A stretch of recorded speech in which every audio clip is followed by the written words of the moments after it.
Let's examine this HTML a little bit.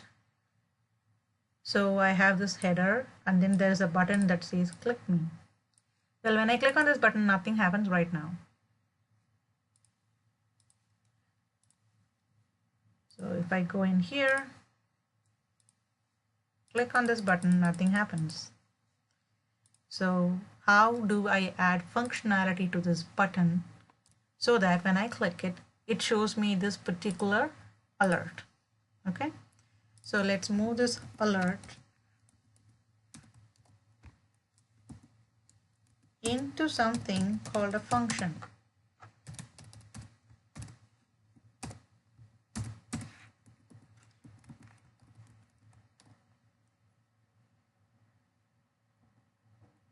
A function is defined by the keyword here, function, then name of the function, then you have two parentheses, and then you have the curly braces because you could have multiple lines inside a function. Okay, that's a simple function. So you use the keyword function, you have to have a name. It's very important that you follow the same case when you call this function. So this is called as function definition. So let's think about it for a second. What is a function?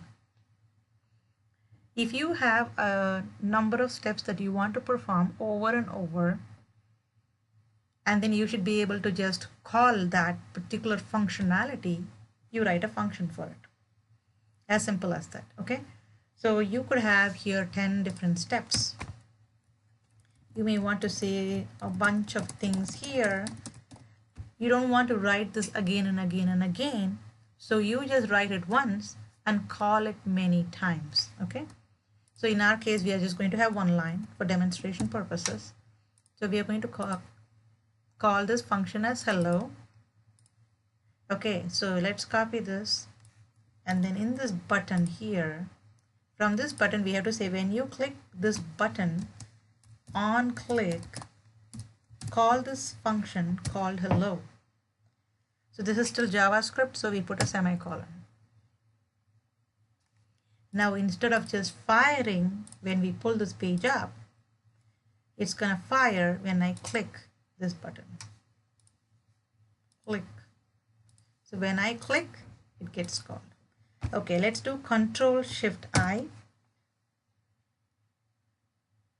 and examine what's happening behind the scene. If you go to sources, you can see your HTML, JavaScript, and CSS. Let's go to JS, the JavaScript, and then click on this line number 10. Okay, 11. That is the executable line. See, when it is blue,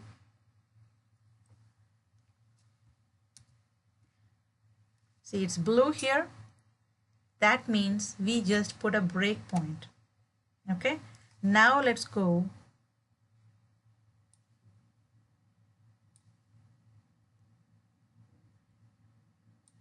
Now let's go and click on this button. When you click on this button, this function hello is called. So it is going to show us what's happening. When I click on this button, you can see how my control comes in here. Okay, I can step through and actually see this happening. And then hello gets called. The hello world message comes. So it's waiting here for me. So I press this and then I'm good. Okay, so this is how you set breakpoints in JavaScript so that you can see what is going on. This is very important to learn how to do because sometimes when you have like complex manipulation, you just do not know where there is a bug. So stepping through code is really essential. Okay. Well, in this situation, because it is a really simple function, it didn't make sense. If you want to set a breakpoint, you click on a line. If you don't want that breakpoint, you click again. So click again. Set a breakpoint, clear a breakpoint. Okay. Now if you click, it won't stop there. If you put a breakpoint and you click, it will come and stop there. and then you can click on this guy, okay, and then take this off. Okay, so let's move on to the next portion of our code.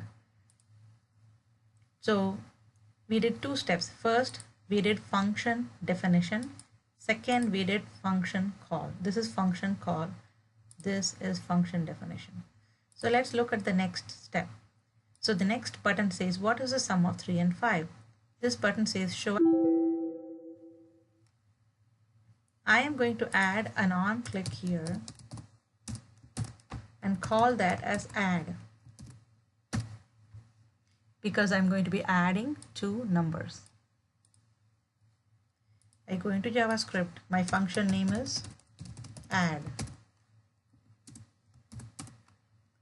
What am I adding? I have to add 3 and 5, right?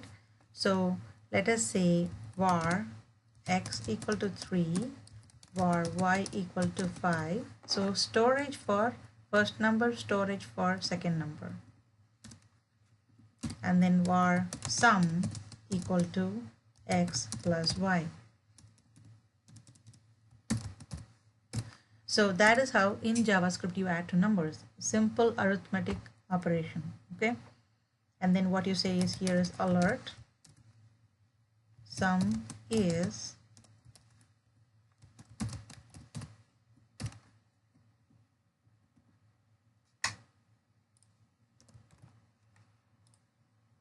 that's your alert statement. Okay, so you're storing 3 in the first variable, storing 5 in the second variable, storing the sum in the third variable. Then you're displaying using a pop-up that sum. Okay, let's see how this works.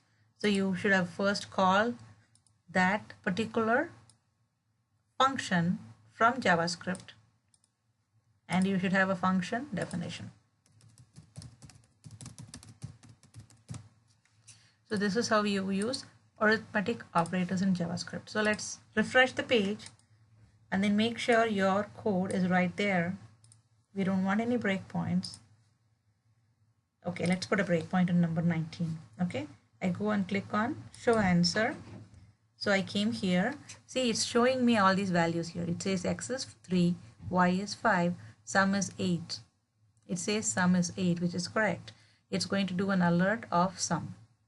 Let's clear this and resume script execution. It says sum is 8, which is what we want.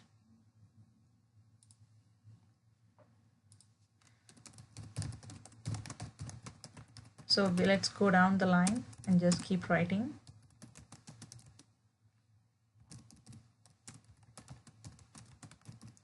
For the variable names don't have to be x and y. You can have it as anything you want. You can call it a and b. You can call it any name you want. I think there are some rules about like that you cannot have like special characters like asterisk or a comma or something like that. You can have an underscore in your variable name. That is valid, but you can't have a hyphen. So the good thing about like Visual Studio Code is it'll tell you if the name, if there is an error. So let's just keep it simple. Var difference equal to a minus b, alert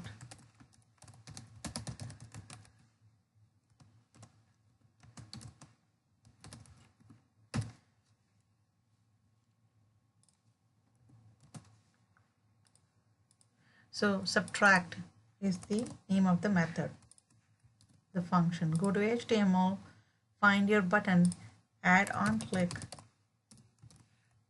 put that guy, put a semicolon there. Let's come in here, show answer, difference is 900.